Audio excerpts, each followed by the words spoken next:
Back again to make another video. It's been a while.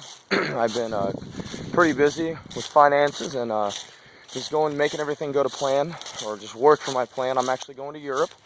Going to be gone for a good while. I'm leaving May 24th. But I just wanted to let you guys know that I love you all, and I hope everybody's having a great week so far. I'm just holding the camera right now, walking, taking a little hike down in the woods, because it's pretty amazing out here. It's beautiful, and I mean the outside, it's gorgeous. Don't ever take it for granted, because I definitely did.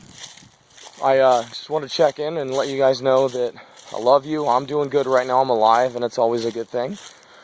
And I just wanted to let you guys know that I'm praying for everybody. I live in Branson, Missouri, but I mean, just because I live in one state and one town doesn't mean that nobody else needs prayer and that everybody's okay or perfect, because we're human, we're not perfect. And I mean, I do love everybody, and I mean, being social is something that I feel like I'm called to do, because I get so much enjoyment out of seeing somebody smile or laugh. And I mean, I did have a little bit of a snicker there, because it's a good thing. A laughter a day is always something that drives stress away and drives just negativity away. And that's why you got to be nice around people, even if they're negative.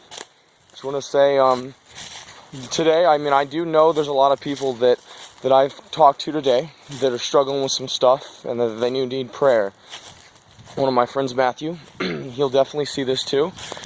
But just everybody goes through a lot of stuff, and it really hounds me and makes my heart, just pulls my heartstrings when I see somebody that I've known for a while. There's an amazing friend that's come to God, and then I can see the devil's trying to struggle with people and trying to tempt people and trying to make people lose their faith, their full faith in God, even me. When you're a Christian and you see certain things that are negative, or things just randomly come up out of the blue that you made mistakes in the past, and that it's a struggle. Even people that just become Christians or new Christians have been Christians for a long time. It's just about realizing that the devil will never stop. He will never stop tempting you, never stop coming at you when you least expect it. Things like simple, if anybody's ever read the book Screwtape Letters by C.S. Lewis. I mean, the devil has the same levels of hierarchy, but in a bad way.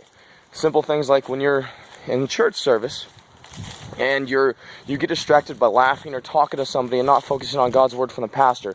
Simple things like distracted on your phone. That's why I always turn my phone off or turn it on vibrate when I'm helping out with church, because I don't want to be distracted by social media or anything on my phone. And technology, social media, and just anything on my phone is a big distraction, even when I have it in my pocket, or I'm thinking about going back to look at it, which that's not a good thing, and that's the devil trying to distract me from what God's telling me.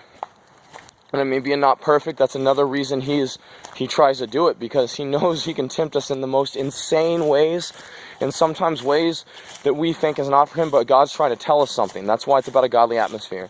I'm going to say that I love you guys, and I have no reason to lie that saying I'm not perfect, or I'm not perfect.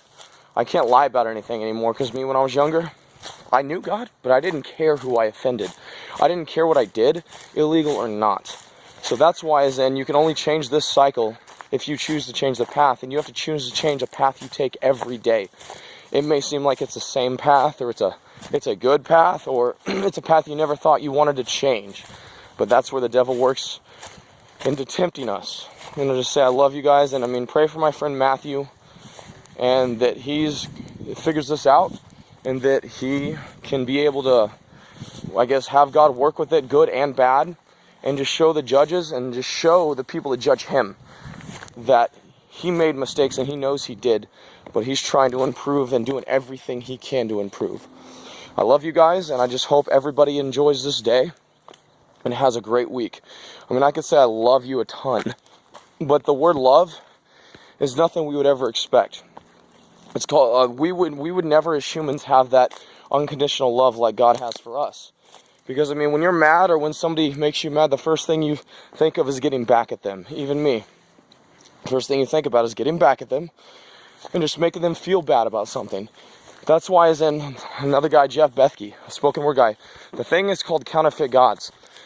If you lose something like a boyfriend or girlfriend, or your phone, or your truck, and it has more of an effect, you freak out more than if you lose God, that's something that's counterfeit, and it's a counterfeit God.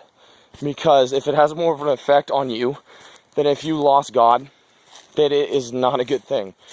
And I mean, like I said, I have to admit that too. I'm tempted with a lot of stuff, and if I lose it, I'd freak out, like my wallet or my phone, money. But yeah, that's about realizing it, not just saying it to say it, actually realizing it. And it's like not using the God card, even being a Christian, actually realizing what you're doing. And don't use a God card to like get a girlfriend or just make people connect with you, because Jesus was a good person. But the religious people, the Pharisees, are the ones that didn't like him, and they were more of an old-style Bible-thumping Pharisees. Jesus hung out with the people that needed to have the relationships that God had, like prostitutes, tax collectors, Paul. And the religious people are the one that just didn't understand and hated him, thought he was a fake God. But if Jesus came back right now, if he came back to this planet right now and told somebody like Paul or Saul, which is Paul, to follow him, people would lose their mind. He would probably get shot and crucified. Jesus would, because it's a different type of atmosphere. And you'll see on the social media, news and everything, a lot of negativity where people don't hold certain sins higher than others, or like certain priorities higher than others. Paul was a person that killed Christians. But it's not just about that. It's how God can change people's lives no matter what. I may not killed somebody. I may have killed somebody. It doesn't matter who you are. It matters about actually realizing the genuine love that God has for us. But yeah, I just wanted to share that video and make a quick one again, because it's been a while, me being busy. And I hope everybody has a great week. I love you guys. God bless.